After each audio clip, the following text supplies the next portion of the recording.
Live from the sun's arsehole, it's the Geek Show. Whoa, right away. Listen, on the program today, all the latest geek news, of course, and we've got an entertainment lawyer who will answer your questions about the writers and actors strike. Oh, no. I know. Sorry, Mike. On today's Geek Show.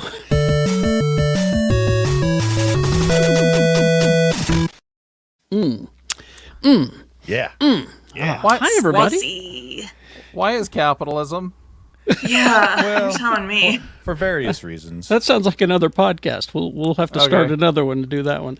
Welcome, everybody. Everybody's looking so good. Jay Whitaker has got some family situations he needs to take care of, and so is on family assignment right now. But joining us, hey, just about everybody's back. Oh, look, it's Rebecca Frost, everyone. Hi. Hey, just heads up and apologies for all the pissiness that you're going to be getting from me. Welcome to Insurance Talk today. I come for the pissiness. Bring it. I admire pissiness. anybody who can go through what you just went through and still make the damned podcast, because I'll tell you what I'd be doing right now. Not the podcast. I just need some sense of normalcy. Yeah. He's the best. You're awesome, and your dedication is palpable. Thanks. Indeed. He comes for the pissiness. He's Quad T, everybody. I heard it right as I said it. Yep. Yes, you did. Check me out on Twitter at Quad T Tony and on Blue Sky Socials. Oh. QuadT. What's Twitter? Hey, what's Twitter? Yeah. Do you mean X? Oh, I right. don't I forgot. Whatever. Yeah, why would you want to keep a name that everybody knows? Why would you want that? I don't know, Max. Like my Exactly. like my friend on Geek Show Help Desk, Lando, said, Twitter had the Holy Grail. Its name was a verb. People just accepted it. And what does Elon decide to do? It was in dictionaries, for God's sake. Yep. Tweet is in dictionary. Anyway, sorry. Lee George Cade is here. Hi, Lee. How are you? I just drove back from Canada, and boy, are my arms tired. I'll bet they LGK at Blue Sky Social. Do you have chips? Do you have chips for me? No. Oh. Lee, I don't know if you know this. I just went through a crisis. And Yeah. So your crisis happened. We didn't actually bring a vehicle into Canada, or I would have. Okay. So what you're saying is That's fine. all dressed chips would go a long way to helping I'm just her saying in that time. a bag of all dressed chips would fix a lot of problems this for is me gonna- right Not now. to be pedantic about this, but he didn't say that he didn't bring a car out of Canada. So That's why very you're a legal lawyer. thinking. But when I did read the news of what happened to you, I went immediately to the corner market and bought a bag of all dressed chips and sat on the back porch and felt bad for you while I ate them. Hey, that story you just told didn't make me feel better. He threw most of them to the birds, though, and thought about you while he did it. They were Canadian likes birds. this. You know what Geese, Canadian geese, in seagulls fact. say? Yeah, they're just geese. But We're just geese, sir. yeah, Hey, what do they call Canada dry up there? It's just dry, sir. Actually, they just call it ginger ale because that's we were what by it the- is. Yeah. we were by the beach, and every morning I'd wake up to the sound of the seagulls. Redheaded Oh my ales. God. Okay. What I want to know is what did you call ham up there? I didn't. It was You say, vegetarian. you say I want some Yeah. Canadian. Oh yeah. Yeah. And joining us, our returning champion, Mike, is here. Lawyer Mike. On the who's, ones and twos. On the ones and twos. He is our, of course, dear legal friend here on the podcast and is going to answer some questions. So if you have questions about the strike, start formulating them in your mind. We're talking the writers and the actors strike. What if Start I have thinking other legal questions? We'll get to those too. Start thinking about those questions, and all of you in our chat room here on the YouTube channel, you can ask those questions of Mike about the strike. Oh, All right. Rebecca, sorry, Carrie, I'm going to butt right in here, but this is important. This is very important. The Smiths by my house has all dressed chips, Ruffles. Do they? Pause. Are you looking online? Yeah. It's always wrong. I can promise you it's always Yes. wrong. Oh, so That is aisle correct. 0 is a lie. Yes, There's correct. no Yeah. aisle zero. But before we go any further, we have to introduce our host, Mr. Kerry Jackson. Oh, The man who hey. keeps the ship running even when everybody's gone. Well, if everyone's who else is going to do it? See, The bridge is on fire and the admiral is still in command. Kerry's the captain. I'm the engineer on the lower decks. just kind of poking at the engine, keeping things running. Tony is extraordinarily valuable keeping this thing going, even when he's out of town. Monday through Friday, 6 to 10, x96.com. All right. We got a look at this Boys spinoff today. We got our first trailer. We've been telling you about it here on the show. Called Gen V is the name of the show. Real quick. Yes. You shamed me into watching trailers again Did I because of know? what you said last week about us and how we avoid trailers. It's our job. I get it. Fine. I'll watch the dang trailers. Don't be so sad about it. I watched this trailer. It was pretty cool. I didn't think I needed to watch a trailer because isn't it just a reboot of like the Vagina Monologues or something? In a way. I think so, yeah. Gen V, yeah. So if you ever watch The Boys, you probably wonder, where do these characters learn all this stuff? You know, where do they learn how to use their powers, marketing, things like that? There is a college that they go to where superpowered beings go called Godolkin University. Okay. And What's their fight song?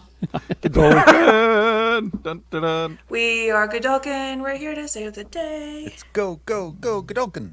There you go. But the new freshman class gets more and more competitive. Secret surroundings of school begin to come to light, and it may involve puppets. You have to watch the trailer to understand that. I hope Gal Gadolkin gets to do more Wonder Woman. I liked her appearance in The Flash. The lead of the show is Marie, plays by Jazz Sinclair. Marie is a bloodbender. Yeah, you watched it in the trailer. It's in the trailer. Her blood comes out of her body, and she's able to manipulate it. That's It's kind of icky. cool. It's icky. Again, is this a reboot? Yeah, exactly. But and Patrick Schwarzenegger is in there somewhere. Oh, he was? Yeah, I guess I don't remember what he's he looks the like. moon. He has a moon face. He's a moon-faced boy. My moon-faced boy. So that's on your Prime Video, September 29th is when that's. Oh, that's soon. Yeah, that's soon. So go and see the trailer. Take a look. Another little bit of news that we got. This is kind of interesting. I had to do some digging in this. But it was announced that Donald Glover and his brother Steven are going to write a Lando series for Disney+, which means Donald will come back to play Lando. Okay. That's awesome. I think it's a great thing, yes. And also completely on ice right now. So I wish see, they wouldn't be announcing these things because this they're deal- obviously not going to be working on it. Exactly. Well, this deal was cut before the strike, and again, questions for Mike about the strike, start thinking about them.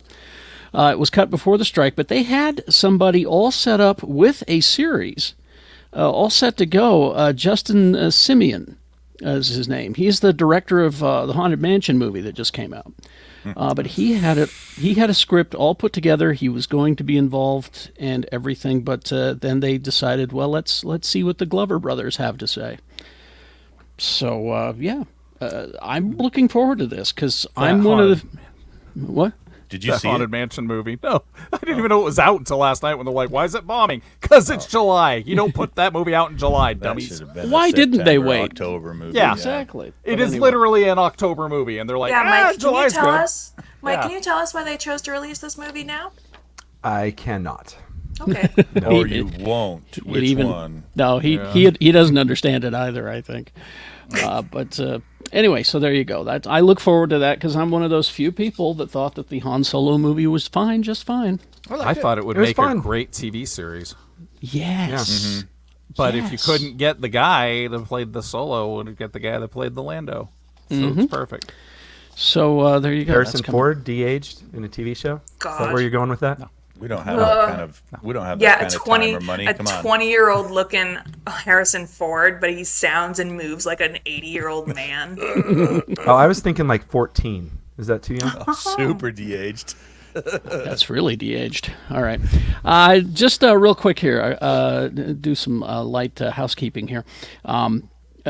Coming up, Geek Show in conjunction with the Space Show, which, fingers crossed, will be back this week, presents Wrath of Khan Director's Cut on the big screen. Director's cut, Oh even. snap! That's what Mike was telling me. Is it's the director's cut. On the 12th of August at Broovies in Salt Lake City. Doors at 11:30, pod at noon, movie at 1, pay what you want. And we're going to have more exclusive merchandise available for you, including, and I fingers crossed, right, Mike? A fashion doll related bit of merchandise. All right. I've been waiting. No comment. I've been A waiting. slight head nod. Listen, I'm trying not to talk much because of Podcasting the is a room visual noise. I'm just excited we finally got that Bratz branded Geek Show shirt. Yeah, it's very Hey, good. listen, stop spouting Teddy ideas, Ruxpin. Lee. Yes. Come on in from the heat. Watch a movie with us. While we are talking about merchandise, real quick here, on Facebook there is a fake Geek Show merchandise site. Ooh. Don't buy from them because it's not real. You can tell it's the fake because they use a white hoodie with our logo on it as the advertisement. If you see that, do not click. How does it look? It's white on white. It just looks like a white hoodie.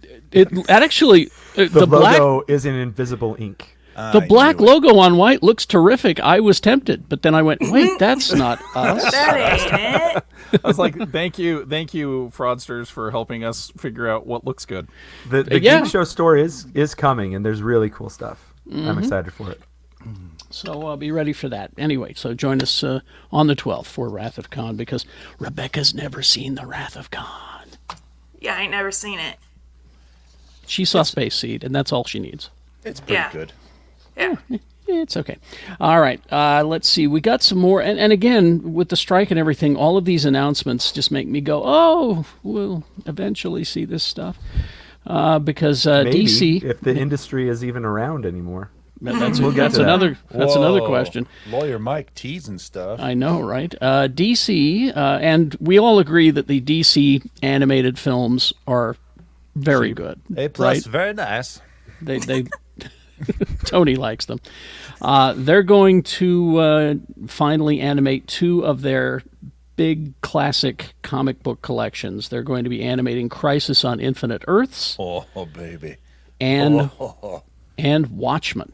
oh, We're going to get an entire animated Watchmen movie. yeah. I don't know how I Should feel we? about the sounds coming out of Tony right now. Oh, baby. Ew. I think the last time I saw that was when you doubled down the double down. Oh, man. My heart's just recovering from that, actually. So, yeah, they just announced it at San Diego and went, yeah, we're going to do that. It's our 2 big comics. We're going to animate them. When you'll see them, don't know. Sometime. I hope they do the Crisis on Infinite Earths as a 2-part movie. Like 2 90-minute stories. Because Crisis on Infinite Earths is a big story. It was a 12-issue comic.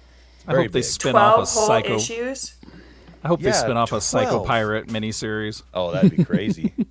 And I think Watchmen should be a 2-parter too. That Watchmen think was 12 pretty issues, long. yeah. Yeah, I think Watchmen is also just in time to make sure that the rights don't revert back to the creators. probably. Could be. God. Could be. They've got something going on where when they stop publishing Watchmen material, the rights revert back. But it's my And- understanding that Watchmen has been in constant print Yeah. from the beginning. So Yeah, I think there's about 9 different versions of the trade paperbacks that have all of them in one, and yeah. they all I used to have all the individual issues, carry you so old. Nerd. and I sold them. Oh, I remember I was waiting for them every month when they came. Anyway. All right. Let's see. Oh, okay. We were talking about movies earlier. This Teenage Mutant Ninja Turtles Mutant Mayhem, which opens this week, Yes. which I'm actually looking forward to. Supposed to be pretty good. Yeah. And it's funny how many people I talk to, this is how the old goes, how many people I talk to who don't know that this started as a comic book, a serious comic book. Wow. Like the Ninja Turtles in general? Yeah. Yeah. It's a Daredevil. Daredevil parody, kind of. But it was quite serious. Black and white, it was great. I didn't know that until I was, I think, like 20, 21, 22. I mean, was today years old. Yeah, Carrie, are you going to be talking about the pizza scented controllers? I was going to bring it up, but Okay, cool. what we got the announcement here is, again, this will happen eventually. They're so confident in this movie they've already greenlit a sequel to the movie and an animated series based on the movie. So that's all going to go forward with all of the voices and all of the producers and writers and everything someday. I wonder if they'll use the same animation style for the TV series as they do for the movies. They'll probably go a little cheaper. Yeah, Yeah. you usually have to They- go cheaper. But they already have all the assets. That's true. That's true as well. Yeah. So the funny thing for folks that didn't know that it was a comic, if you go back looking at the early Eastman and Laird comics from the early 80s, it's a bit of a shock to the system because the Turtles all had red bandanas. They didn't have individual color-coded bandanas. They didn't have much personality. It was a Daredevil love story, basically. Yeah. And they weren't the best illustrators or storytellers, but they had lightning in a bottle, so you could watch them evolve literally in a matter of months into better illustrators, better storytellers. It's kind of wild to look at. Is that what you know how in magazines there used to be that thing like, hey, can you draw this turtle applied to our art school? Tippy Turtle?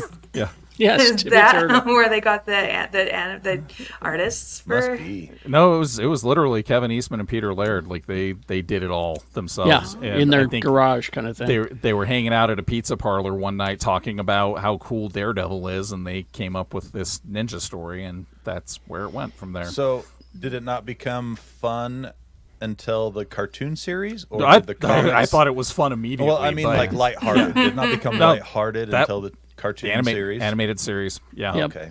Completely. All right, and yes, the Mutant Mayhem edition of what is it? The Xbox? Yeah, Xbox Controllers. Unfortunately, it's a contest, like a drawing. You can't okay. just go buy them. Which I was Oh very darn! sad You to. can't just go buy the controllers that smell like pizza. I was hey, like, My yeah. controllers already smell like I was pizza. like, yeah, I I was bet about to everybody's say. controllers already smells like pizza from your greasy fingies. Yes. Mine smell like Cheetos, but yeah. All right, and speaking of animated DC movies, sorry, we're jumping around a bit. I meant to have this one follow the last one. When I say best Batman movie, Lee George Cade immediately says, Mask of the Phantasm. Bingo. so Batman Mask of the Phantasm is...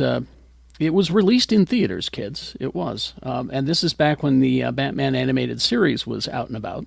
Wasn't it right before the animated? Didn't they do No, Mask they did of Phantasm this came out actually during Batman Beyond, and Oh, okay. it has a Batman Beyond wraparound story with it, but it's What? fantastic. Are you sure? I'm wrong. I'm thinking of the Mr. Freeze story or Yeah, something. I was okay, gonna all say, right. or No, the, Mask of the Joker one. Yeah, Mask of the Phantasm is 100% for sure solid Bruce Timm Yep. modern timeline. Yeah. And it's you got Kevin Conroy as the voice, of course, and it's your Batman animated series movie essentially. 1993 was when it came out. 93, that's right. Well, it is being re-released in a 4K, cleaned up, digitally pretty, No kidding. also UHD Blu-ray, and that's going to be released on September 12th. So you can take. I used to have an action figure of that, the Phantasm. Yeah, because the reveal was pretty shocking. What? Who is it? It's a great Exactly. flick. You have to It's- watch to find out. Yeah, no, it's really cool. And I am so greatly mistaken. The one with the Batman Beyond wraparound was definitely later and Yeah. Joker Now this related. was as I recall, it was concurrent with the series. They released it in theaters. Yeah, it looks like it was 93 and the show started in 92. Yeah. Yeah. But just a great Batman movie. So they're remastering it, scanned at 4K, digitally restored, removes the blemishes, retaining the film grain and cell dirt that was part of the film's artwork, because you want it to have that certain look. They were also able to go a little harder than they were able to go with the Fox. The Fox censors were pretty hardcore on what they could do. So this got a little edgier, a little bloodier. And when you get it, this will be, back in theaters, it was a 1.5 aspect ratio.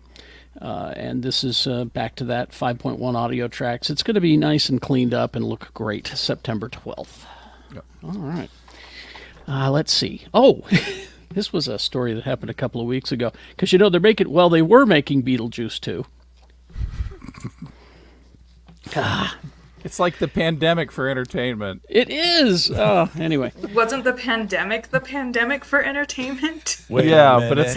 it's like the entertainment industry went back to pandemic times, and we're all just stuck here going, why? Why not us? Take us with you. Yeah, take us Exactly. back. I blame the Flash. Hey. We've crossed over into another Yeah. multiverse. Terrible. Oh, It's a okay. good theory. Let's see. Our universe ball collided into another universe ball. So they I like shut. the universe balls. Let's talk more about these Your universe opinion balls. is bad, Tony. Well, you wouldn't be the first person to tell me that, nor will you be the last. Universe balls. I'm Universe writing that balls down. are colliding. All right. They were shooting in East Corinth, Vermont, and they've rebuilt the Dietz house. They've rebuilt the town and everything. But this was one of the props that was stolen, apparently, from the set. They wrote it right off the set. They wrote her off the set. Whoa. This is one of the props that was stolen. It was the statue that you saw in the original. It says it's 150 pounds, this thing. Yep. But they walked off with it, along with a lamppost topped with a pumpkin decoration. Naturally. But this is the sculpture. It looks familiar to you because you have seen it before. It's one of Delia Dietz's creations that trapped her twice in the course of the original film. The first time was when the movers, they drop it against her accidentally. And then the second is Beetlejuice brings it to life, and it captures her. But, I can't wait until they track down the thief and it's just like sitting in their living room. and it's like in a trailer or something. This must be what they trained all the AI art models on for fingers and hands. Yeah, those are the hands. So definitely Yeah. AI hands. Exactly. These are fingies, AI. What you think? Fingies. Now, we were talking earlier about the Phantasm, Batman Phantasm movie, and I still encourage everyone with that physical media because these streaming systems, they'll just take stuff away from you without any warning. Yeah, so get your physical media. They'll take your media, and then they'll take your heart. Now, this is something that I don't necessarily encourage you to buy, but it is physical media. Here's the strange thing. September will see the release of not one but 3 special edition releases for WandaVision. From a third-party collector's media called Manta Labs. Now, this marks the first time an MCU streaming project has received a physical release in this capacity, but it doesn't. All 3 versions of the packaging are literally just empty cases. They do not come with discs or even digital copies of WandaVision. Hey, welcome I to love the video game. capitalism. Welcome to the Capitalism video is, game like, so marketplace. cool. And it's Yeah. basically postcards. Yeah, it's it says for as low as $37 and as high as almost $90. $90 for a postcard, baby. You could own various states of extravagant boxes for thin air. So they are boxes. I love capitalism. Each edition comes with a steel book, a different design inspired by the show, and a slipcase to go over that steel book, as well as extra accoutrement like postcards inspired by artwork from the shows and character cards as well. The fancy packed collector's edition of media, I mean, apparently it's been done before. They've done this with Andor and a couple of other things. Yeah. But Video just games know, all the time. yeah, all but the time with just know that if you buy this, you're not getting Blu-rays of WandaVision. I've bought several collector's edition video games for games I'm very excited for. Borderlands 3, Cyberpunk 2077. And it comes with all the extra stuff you just talked about, posters, blah, blah, blah. And then there's your DVD case. Boom, right there. You open it up, and there's a little card in there that has a 16-digit number for Yeah, you this to doesn't. input into This Steam. doesn't even have that though, Tony. Yeah, this doesn't even have that. There's no digital version of the movie or the show Yeah, or anything. it is It's not just- available on Blu-ray. So why do they even can't- include a steel box? They should just have it be a bunch of WandaVision stuff. It's so that you have good memories sitting on your bookshelf. That's Yeah. not bad. Oh, Remember I when watched we that all once. got to watch WandaVision? How fun was that? You can't buy physical media if they don't sell physical media. You know what's guess. funny? So the Venture Brothers movie came out, right? But guess what Max is dropping from their service next month? The entire Venture Brothers series. Which is why they just now released the entire series on Blu-ray, and so if you want it, you better go and pick it up. DVD. Not But, Blu-ray, but unfortunately. when you DVD, open the yeah. box, there's nothing in it but some postcards. No, I have it. I know it's real. Okay. How do I put this in my Xbox to play it? It's a card. I don't know. This was an interesting story because we're all kind of Disneyland fans, right? And you remember it was about a month ago that the Dragon, which is the finale for Fantasmic, that show on the rivers of America. It's The one that burned down. yeah, it burned down, right? Don't mind me, just over Oh, here. the video is so good too. It just Yeah, there it is. terrified What a screams story! in Why did you pick Disneyland. this story? Because it's so good. Because they made the announcement. I'll put myself in timeout. Now they named the dragon Murphy for a reason, because Murphy's Law, because they were like, if it's going to go wrong, it's going to go wrong. It lasted a long time, though. I mean, how many years did that run with no 2009. issues? Yeah, see. Yeah, I mean, it would break down every now and then, but it never burned down like that. If you're a dragon, this is how you want to go out. Exactly. fire. You want Yeah. to explode Hoisted by into a your ball own. of flames. Yeah, you want to be hoisted by your own petard. Yeah. Petard. That's But a funny word. but what they said I liked that was show. Disney announced the dragon's not coming back. I hope you enjoyed Murphy, but he's not coming back. What? Really? That's lame. Yeah, we're going to bring the show back in 2024, but we won't have the giant robot dragon. We're going to reimagine a different ending for the Fantasmic show, probably rewrite the show. But buried in this press release was this little bit of news. So you're losing the dragon, but you're gaining booze. It has been confirmed that Terry Disney did a victory lap when he read this. Oh, I did, trust me. Because it was always the only place, because Walt was very specific, the only place that booze is available in Disneyland was at Club 33, and that's a private deal, right? That's the only place, and that was one of Walt's rules. But of course, he's been dead long enough that, Not They- It's dead. been suspended Yeah. in frozen Cry- animation for long enough. cryogenically yeah, frozen. they build California Adventure, booze throughout the park. They're making money hand over fist with that. They open up the Star Wars land. They open up the cantina, selling tons of booze in there. And they went, well, maybe we should rethink that rule, Walt. What do you think? So they're loosening up their...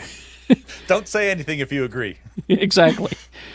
So they're loosening up their adult beverage rules around the park. So we're getting...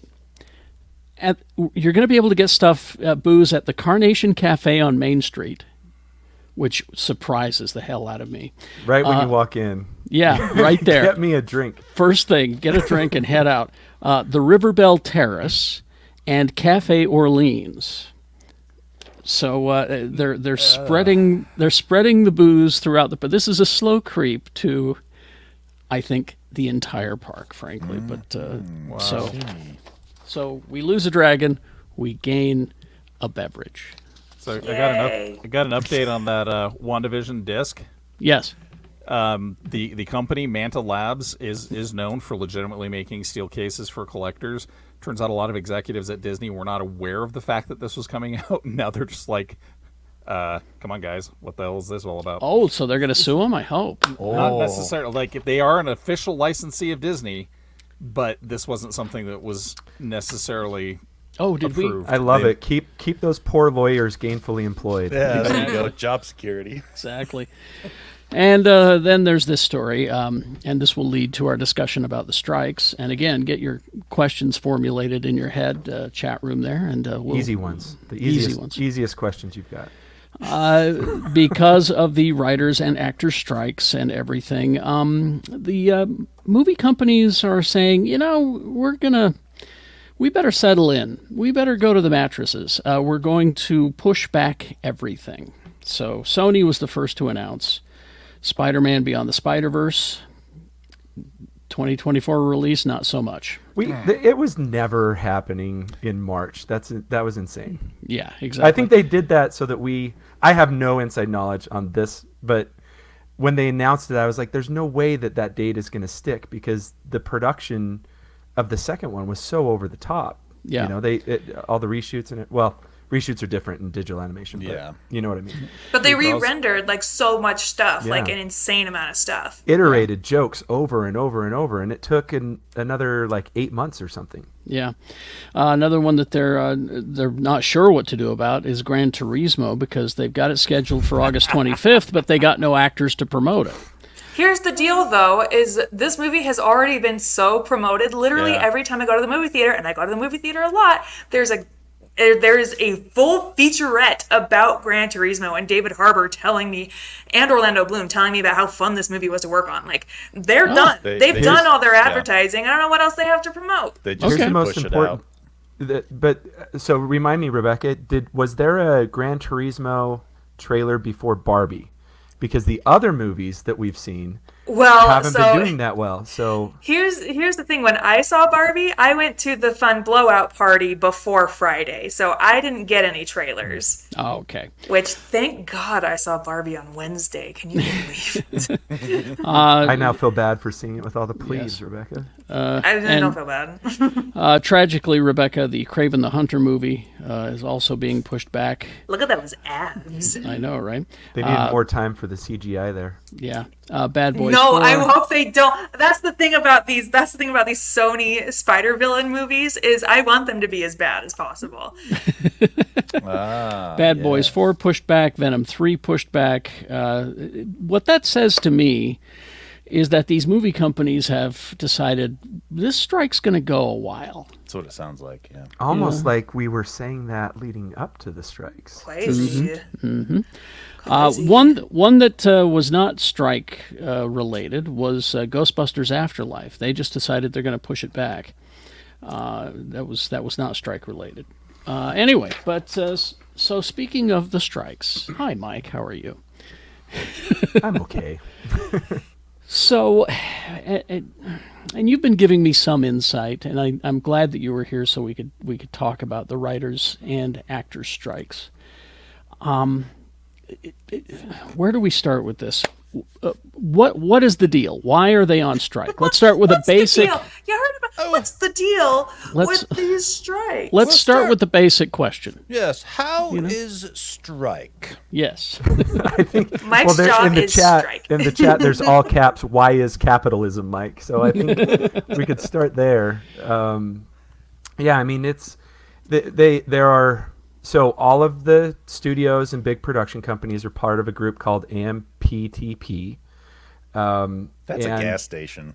No. And that's AMPM. Okay. they negotiate opposite the unions, right? You've got, well, there's a slight difference between a guild and a union. It doesn't really matter for purposes of this conversation. But you've got the Writers Guild and the Screen Actors Guild. And, the Directors Guild already made a deal. But it would, because going into this, I think a lot of us kind of behind the scenes thought that all three would strike at the same time. The directors got a decent deal. I think they probably could have gotten a better deal, but they got a deal that I think they can be happy with for a little bit. But under how nerdy do you want me to get here? Oh, talk nerdy to me. So I think the people who listen to this show are, aware of the business of show, but I think we have So intelligent fans. ordinarily, if all the studios got together and said, we're going to, fix wages and fix prices and all of those sort of things, you'd have a huge antitrust problem. Yeah. Right. So from a legal perspective, and at least in the United States, but labor negotiations are an exception to that. So the studios and big production companies are allowed to create their union. And then the writers and actors and directors and producers and so forth are allowed to create their guilds or unions, whatever you want to call them. Mm-hmm. They get together. Historically, it varies, but anywhere from 5 to 15 years, depending on the length of the contract that they enter into between each other that results from those negotiations. And so every once in a while, we have to go through this process where you have to renegotiate the entire deal. And there are some really big developments that have happened. This isn't news to anyone that listens to this show or follows entertainment, but the streaming platforms have been extremely disruptive to the entertainment industry, and artificial intelligence is extremely disruptive to the creative side of really any creative industry. Is Oh, going it's to be everywhere, affected. Yeah. And so, you tie those to compensation, and what I would suggest everybody do is go find the Screen Actors Guild put out a chart of all of the deal points that the two sides are negotiating. And they had the Screen Actors Guild's proposal and then the studio's response to it. And that gives you a really good lay of the land. I won't go through this here. It's it's maybe 4 essentially or 5 all pages, it is the unions were like, we would like reasonable things, and the studio said nope, like not even a counter, like just like no. There are some really egregious examples. The one that first comes to mind, forgive me if you've all heard this, but the studio's proposal for background actors. So a daily rate for a background actor is $200. Mm-hmm. So if you're a background actor, which is again slightly different from an extra, but let's just pretend that they're more or less the same, but there is a slight difference. And if you're a background actor in Hollywood, you're probably trying to develop your career, right? So you're not hoping to be a background actor for the rest of your life. Although I do know people that have done that their whole lives and have a lot of fun doing it. So, absolutely no shame or disrespect intended there. But they wanted, and this is already happening, on set of movies with significant visual effects, you would have cast members, including background actors, walked into a VFX tent, and they would scan their whole body in case they needed to do some sort of reshoot or something like that. And you can do a lot of that with CGI cheaper than you could do going on an actual set and bringing all the actors back and so on and so forth. That is happening. What the studios wanted was to be able to take those scans of the background actors, who again are only getting $200 for that day, and use them for any purpose in any way in perpetuity. Wow. And now imagine you're an you're an actor in Hollywood and you want to work your way up. So, and this isn't unheard of. Stallone, for instance, is in the background of random movies. He was a background actor. Not random movies, I shouldn't say that, but not the productions we know Stallone for. Yeah, they're not Stallone pictures, right? They're just other people's pictures, and he happens to be in the background. And he worked his way up. So it does happen. And there are a number of things like this, being able to use AI for any purpose. So in that instance, though, if this rule was in effect back then, you could say that movie company that has Stallone in the background, we own his likeness forever, which means we Stallone wouldn't be able to have a career at all, right? I mean, he could, but they would own everything. Awesome question. Because let's actually flip it. Let's not rewind. Let's actually bring that up to right now. Okay. If Stallone was a background actor right now, and background actors get noticed, right? Actors all have to start somewhere, and they get noticed by casting directors and put into other projects. Well, that's Terry Crews' whole career. Yeah. No, So- he was a background actor on exactly. I think one of the Fridays movies, and they were just like, oh, we need him up here instead. Yeah, no, it happens. Chris Hemsworth had a speaking role. He's not a background actor, but he started as George Kirk. Yeah. Right? Mm-hmm. Yeah. So anyway, back to background actors. If Stallone happened right now, they would own that digital model of Sylvester Stallone and his likeness and be able to use that in perpetuity. And all it takes is for a casting director, producer, director, whatever, studio to say, that guy's a star. I want to use him, but we're not going to actually pay for him. We're just going to use the model and create, the de-aging. De-aging is using the same technology that even going back to Gollum and Jar Jar Binks and the, all of this stuff is continually evolving, but right now there is an ability to create movies using artificial intelligence. You can have it written by AI, you can have computer graphics generated by AI, and this is happening right now. And so it's not a unfounded fear. Yeah, it's that all of the guild members are looking at this going like, not only do we not have any jobs anymore, nobody behind us will ever have a job anymore. And so they're fighting for all of that. Have you watched the first episode of this season of Black Mirror? That's what this is. That's what this is. Yeah. I'm familiar with it, but I can't watch Black Mirror because it's too depressing. This is my favorite. This is my absolute. Watch this episode. This is my absolute favorite conundrum of capitalism. Is right now we're automating everything. We're going to use AI for everything. I know artists, physical artists, who are so depressed about people going on and just generating stuff that they're just not even working anymore because they don't. What's the point? But that's sideline thing. I'm seeing this future where all of these companies end up having all this product that they can put out there for people to consume, but no one has a job to pay for the consumption of it in the first place.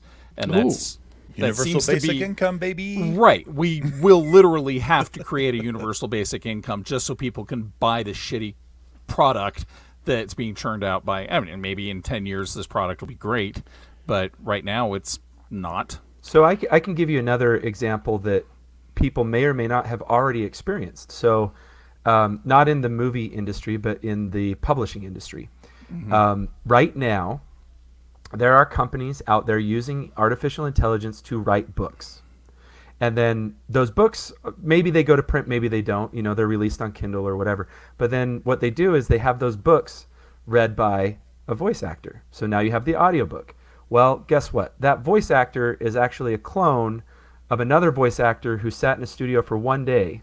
And then they basically created a Siri version of that actor. Mm-hmm. And that... And by the way, it's kind of like what they did with Val Kilmer in that like movie about Val Kilmer, right? At the very end of that documentary movie about him, they use an AI version of his voice based on previous recordings of. Right, James Earl Jones. Right, there was the news story about how he agreed to allow them to use him as Darth Vader, presumably in perpetuity. Yeah, but it's not even that voice actor's voice, because they can go, well, Mike's voice is okay, but we'd like a little more Rebecca and a little less Tony in Mike's voice, and they'll add and subtract those files from the data set that's used to train the AI. So it's not even me necessarily anymore. Yeah. And then that means that you can't sue because they say, well, it's not you. It's. Well, you've already signed away the rights to that usage anyway. But then, when we're negotiating those deals, you can bet that we're making sure that any possible use of a voice actor's voice is going to be compensated, whether or not directly or indirectly, right? So if in that example I just gave, if they added a little bit of Rebecca to make my voice better, our agreement would say, if Mike's voice is used directly or indirectly, he has to be compensated for that. Even if eventually it's all Rebecca, it's 99% Rebecca and 1% Mike. Mm-hmm. Mike should still get compensated. I'm not even in there now anymore? Well, we already decided we needed less of you. Sorry. Oh, 0 of me. And then there's the actors being paid for their TV shows on streaming, because right now you get what's it called, residuals. Thank you, residuals. Right now, if you're on Full House or whatever it is, and Full House is seen across the world, those TV stations that run it, the money eventually comes back to you. You get your residual checks, but right now the way it looks with streaming is that that's not covered in the previous contract. So Mike, I have a question about this too. Isn't that why Max is now Max? Because they dropped the HBO because HBO is a legacy title, and anything that was made under HBO they have to keep paying residuals for. So that's why they changed the name to Max and dropped HBO, but also why they're also dropping a bunch of shows from the streaming service. There are a lot of HBO, not us. Yeah, there are a lot of potential reasons. I don't have any inside knowledge on that, but I think there are some really good entertainment lawyers that if HBO tried to do that in order to not pay, they'd be getting sued. Oh, yeah. But the point is still well taken, because like you both have just said, it used to be on broadcast. If you made a television show, it was broadcast. Mm-hmm. And you received residuals, and cable happened, and cable followed the same broadcast economics. What happened with streamers, in particular Netflix, is that they disrupted that whole system because they didn't want to report how many people were actually watching each That's show. why they say minutes. That's why they talk about minutes, right? How many minutes Cheap of bastards. have been consumed, and they don't even talk about engagement. So how many of us are watching? I'll put on the dumbest reality show, and be like, I just need something brainless, and then next thing I know, it's like an hour later, and I've been like responding to emails and doing stuff on my phone. I have no idea what happened on the show. We've all done that, right? But that's good for the streamers because Wall Street wants to talk about, the economics, the underlying economics of the platform, but the platform doesn't want to release what the real numbers are. So they use these other kind of adjacent metrics to try to determine whether the content is good or not. The point of that is because they wanted to keep all those the real numbers secret, the Nelson type numbers that we're used to. How many millions of people watch that show? We don't know for streaming platforms. But because they wanted to keep all of that secret, they ended up having to pay almost everything up front. Then lawyers started negotiating some residuals. I would say on streaming platforms, those are relatively few and far between as a percentage of the total content that's on the streaming platforms. But you have a spectrum is what I'm trying to describe here, from broadcast where you definitely got residuals to streaming where maybe possibly you got a residual all the way, but you made up for that on an upfront fee, right? You get all your. This is why you see The Rock getting $25 million upfront for some Netflix movie, right? Because he's big enough he might have negotiated back end. But those types of deals, Netflix just started paying a bunch of money in part to entice people to work with them, and also because they didn't want to give numbers to support residuals. So that's where that all comes from. I think part of that too comes with the disruption that streaming made in the market as far as how you get the shows. Because before, correct me if I'm wrong, but you're paid if a show gets syndicated, the station that's syndicating the show buys a block of episodes and says, we'll give you X amount of dollars for this block of The Simpsons or whatever.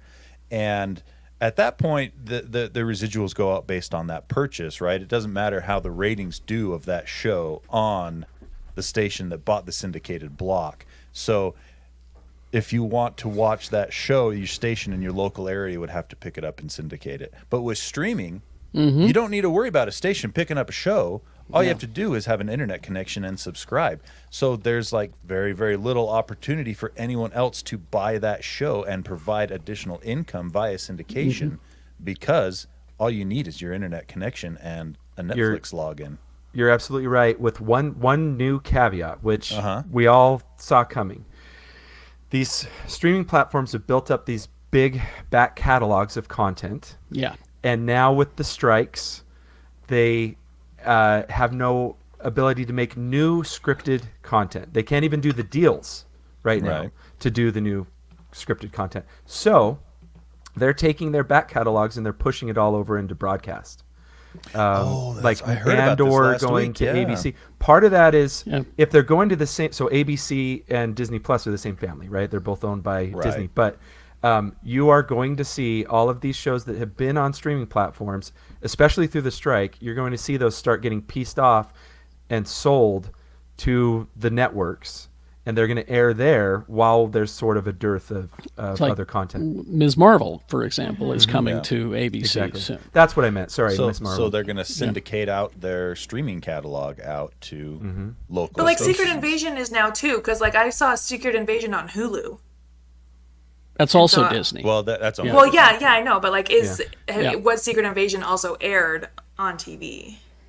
I think it's all probably coming. I mean, the longer the strike goes on, the more content from streaming platforms you will see on other networks. Lee had a question. Yeah, two quick ones. I saw Will Wheaton talking about exactly this situation because as a child actor, his parents took all of his money. They literally stole all of his money. Ouch. And it wasn't until he did Next Gen that he actually had his own contract with his own residuals. And he flat out says, I would have been a homeless kid wandering the streets if not for residuals. And now they're trying to make it so that people in my situation won't have residuals because almost everything's made for streaming. So that I thought was interesting.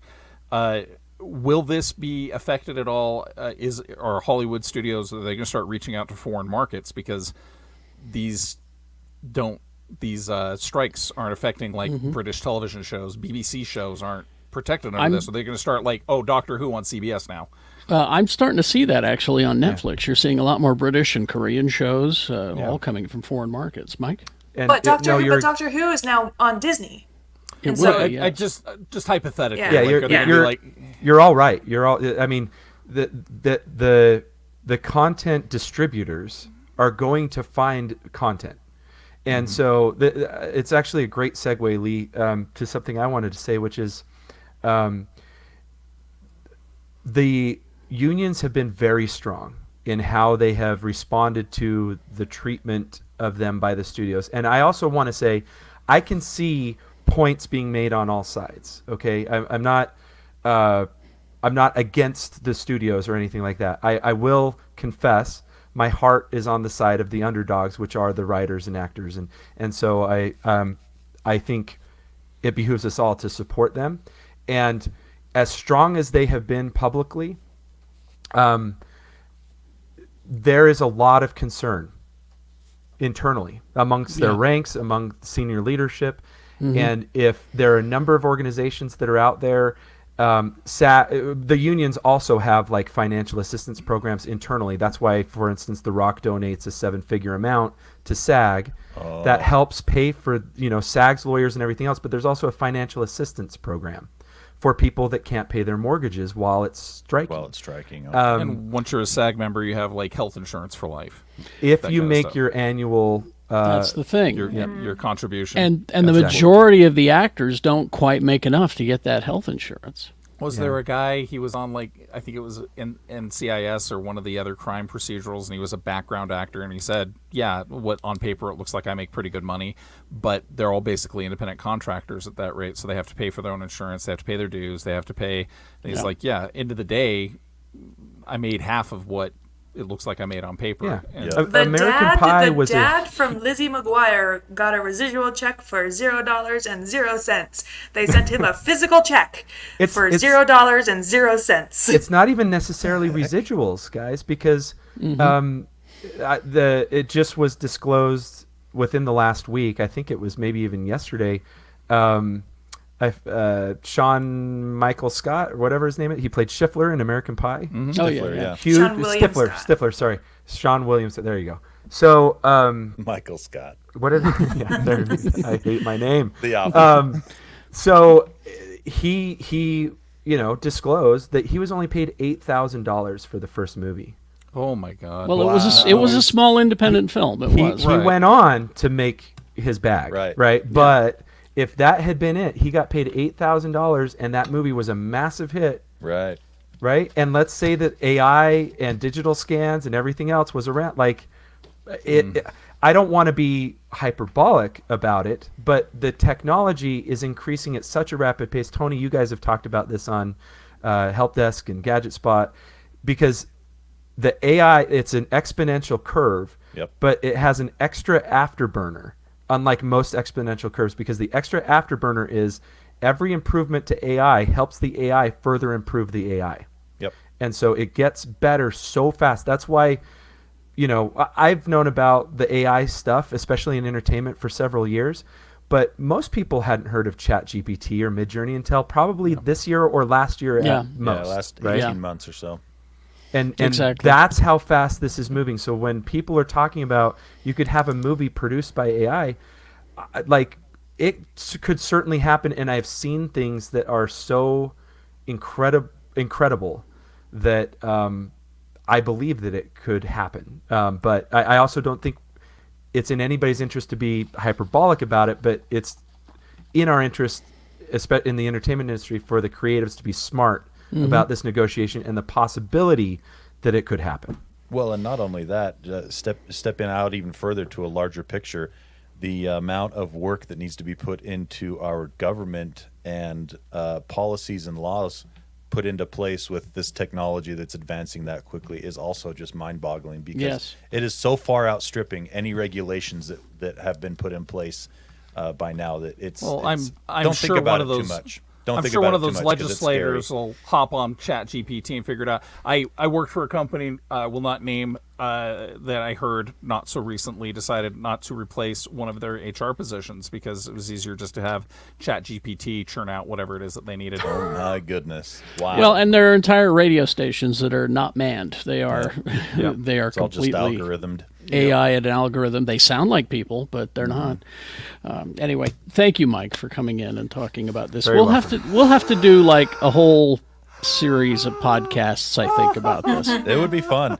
and I think Fun, he says. I think it'll be Mike, and we'll call it the business of show, and we'll throw that out at you.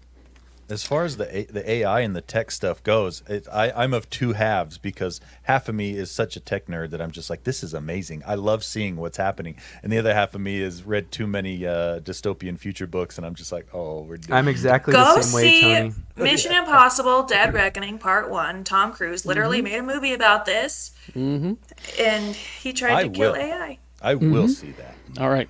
Let's really quickly talk about what we've consumed, and then we'll head to the after party. GeekShowGotThisCovered.com is our Patreon right now. Change is coming to the Patreon, just so you know. Heads up.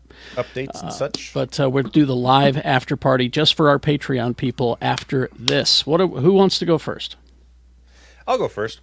Tony. So I've been, watching all the same stuff everyone has been watching. Finished Secret Invasion. I quite liked it. I liked it. And then I've been keeping up with Star Trek Strange New Worlds. The crossover episode was solid gold. Brilliant. Just I absolutely have loved to it. catch up. Oh, man. It's good. Oh, But as far as stuff that might be off people's radar by now, or they're just not paying attention, finished The Bear, and oh boy, Cousin!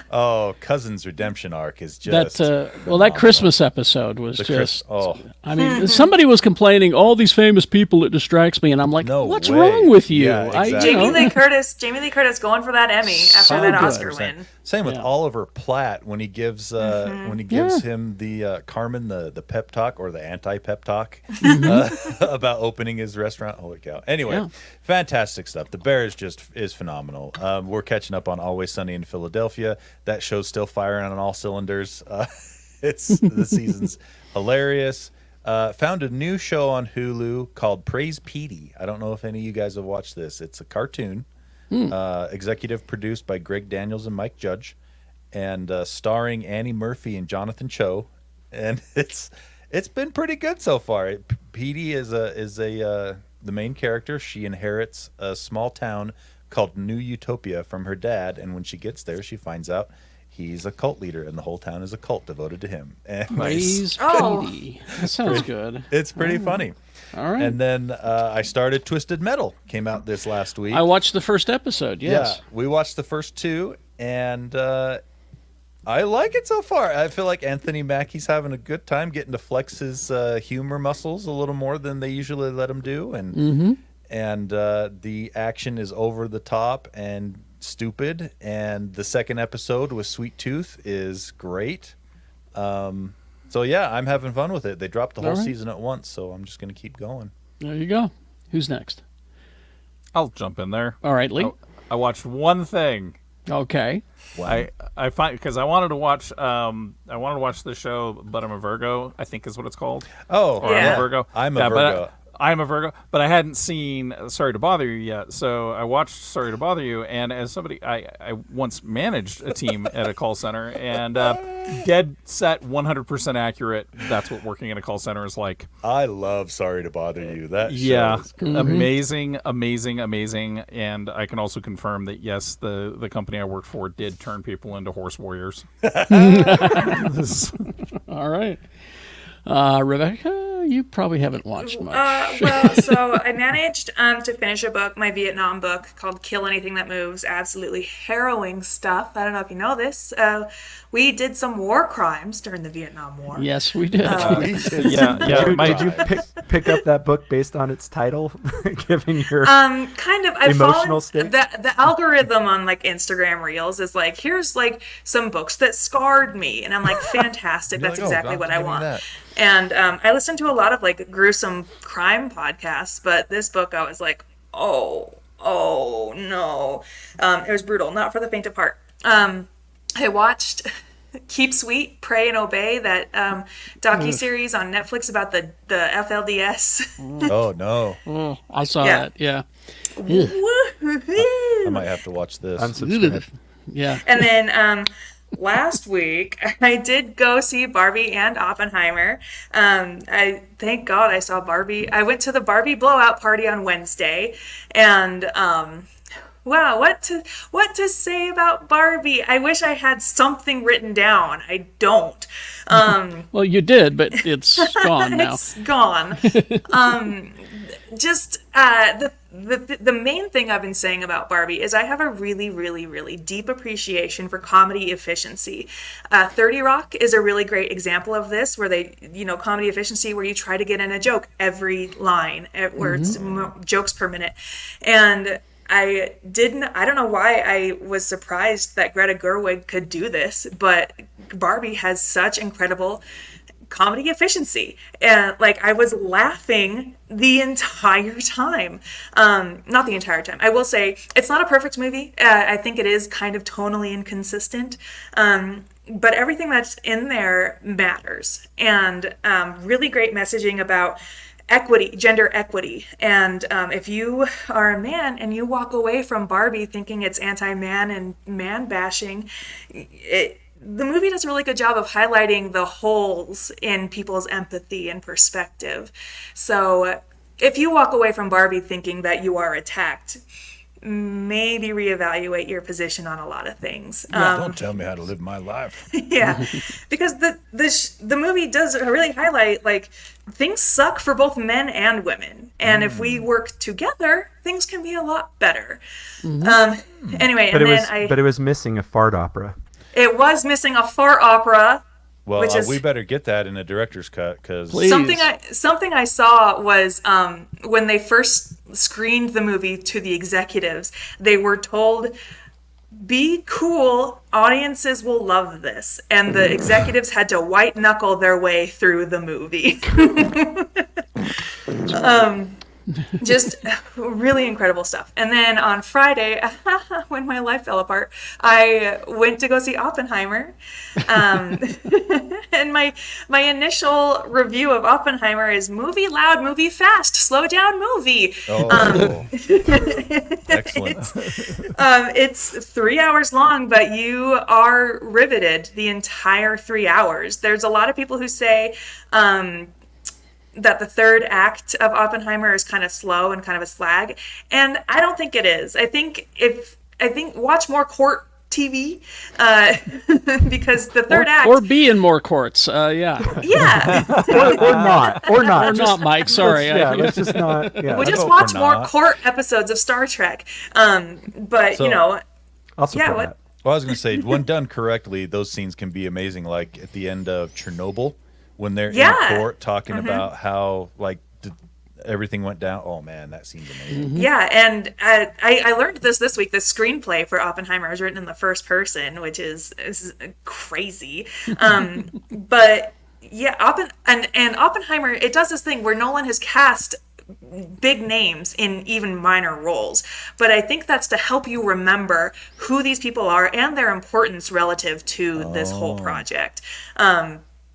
Yeah, I thought it was a great movie. I think Christopher Nolan took all of your complaints about his sound mixing and said, "Fine, oh good, I'll finally. Show you." Good. There's a scene right after the climax of the movie where they do the Trinity test, and it's some of the most harrowing stuff I've ever seen, and a lot of it is part of the sound mixing.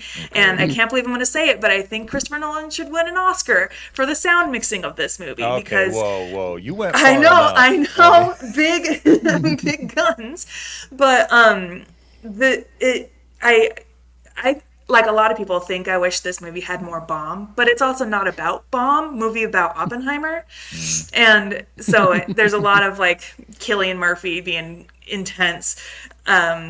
But yeah, I really liked it. Okay. Yeah. Sounds good. All right. I've got my IMAX tickets for next week. I'm gonna. Good Yeah, for IMAX you. is a must. Yeah. All right, Mike. If you're, just to build off that really quick, if you're in one of the 30 markets that has a real IMAX theater that's showing the 70 millimeter, go see that. Just All do right. it. Just Google it. Do we we don't have have one? one. No, we don't have Yeah, one. we don't have one. I thought All we of ours did. are Digital. laser. Weak Yeah. sauce. But I will say I'm stoked that Barbie and Oppenheimer are doing so well. But I would like to put in a plug for Indiana Jones and Mission Impossible. Barbie and Oppenheimer will be around, and it's great that they're doing so well because the entertainment industry needs it. If But- you can see Mission Impossible in IMAX, please do it. Yes, it is what it's what the Fast and the Furious franchise was kind of. If you look at those two franchises, they're basically the same, except Fast and the Furious is like everything's ridiculous, and Mission Impossible is, well, there is kind of a plot to follow along with, and the stunts are amazing. It's he's Buster Keaton. He's our modern Buster Keaton. He's doing this insane stuff. There was an interview I read from Haley Atwell, who she was talking about working with Tom Cruise, and Phenomenal in the movie too, by the way. she I love her. steals it. She Yeah. steals it, and literally and figuratively, she was talking about working with Tom Cruise, and she was like just beat after the end of like while they were in a shoot, and he's like, "Are you okay?" And she's like, "No, I'm just like so tired." And he's like, "You have adrenal fatigue. Would you like some chocolate?" And she's like, "Sure." And he just whips out some chocolate and gives it to her because the man is such a professional, and he's a stunt man. He knows like you have adrenal fatigue. Here's what will fix that, and I have that ready to help. Wow. It's, Okay. They are like Barbie, like Oppenheimer, not perfect movies. I think the box office is the numbers are doing the marketing a disservice because they're better than the box office numbers say. So if you're a fan of Indiana Jones, if you're a fan of Mission Impossible, go see them. Support Yes. those movies. They really need it right now. The only other thing I will say, I had a whole list, but I've talked too much already. Homeworld Remastered is free on the Epic Store right now. Yep, I just grabbed that Okay. yesterday. I don't even like Yeah, RTS games, but I'm going I to gotta give that go. one a shot. See you guys. Gotta go. Homeworld. All right. I watched the first episode of Futurama. Oh, the yeah, new, I did too. New episodes. It was very amusing and very inside. And Yep, very. I also watched a movie called The Beanie Bubble. With How is that? Is I it want to good? see that. I kind of enjoyed it. You know, just Zach Galifianakis as Ty, the master of the Beanie Baby, was pretty good as it is. Now, he shaved his beard for this, didn't he? He's clean shaven, and I I didn't don't know if I can recognize him. handle that. I know it's hard to fathom, but he's a good actor. Actually, you'll see him in this. He's quite good. Secret Invasion was great. This dark episode of Strange New Worlds was really good. Ooh, yeah. The war episode, but I finally finished last night that 3-part DC Comics documentary on Max. And all I can say is, should have been at least 5 episodes, not just 3, because they skipped through so much stuff. My goal was to learn about DC Comics, because I'm a Marvel guy. I wanted to learn about DC Comics. All the stuff that I saw, I knew already. I mean, that's how quickly they skimmed over everything. You can't just spend a minute and a half on Watchman. You just can't. You've got to get into it a little bit deeper than that. You can't. I don't even think that there was any mention of Sandman, now that I think about it. I mean, how do you just gloss over Sandman in Do the they DC talk history? about Vertigo stuff at all? Or A little, yeah, but that's just it. They spent Vertigo so was little Sandman's- time on Sandman's everything. literally the beginning of Vertigo, but Yeah, Sandman wasn't a exactly. financial hit for a while, so Yeah. maybe they, I don't know. I mean, they just skimmed through everything so quickly. They spent more time on DC video games than any of these topics. So, you know, I was a little disappointed that I didn't learn more about DC. Maybe there's a better documentary I Did you learn can more watch. about Lego Batman? They spent a lot of time on Lego Batman. I was shocked. Joke. I was shocked. No, watch part 3. It's like the last 20 minutes of part 3 is about how great our video game department is, and I'm like, I don't care. I wanted to learn about the history of the comics. Anyway, so there you go. But I like Legos. Then that make that a different documentary. Quiet, Mike. Anyway. You've talked enough. All right. Just kidding. Muting I don't myself. Suppose, I don't suppose there's any games this year, Tony. There's only one game to mention coming out this week, and I think it was made specifically for Rebecca. It's called Stray Gods, the role-playing musical. Oh, I heard about this. Yes, it's Yeah, I want to play it so much. It's the same team that broke off from BioWare and made the Banner Saga games, which are highly acclaimed as well. But this is a RPG, but it's a musical. All the characters are cast as like are singers. All the voice actors sing songs. What's it called again? Stray Gods, the role-playing Stray musical. Gods. So Okay. check it out. It's from a good studio, so it might be good. Looks pretty crazy. Okay. Well, thank you all for being here. Give us 5 minutes and we'll head to the after party in our Patreon. This is for Patreon members only. GeekShowGotThisCovered.com is the link. Change is coming to our Patreon soon. Join us over there and live long and prosper, bitches, for the culture. Goodbye.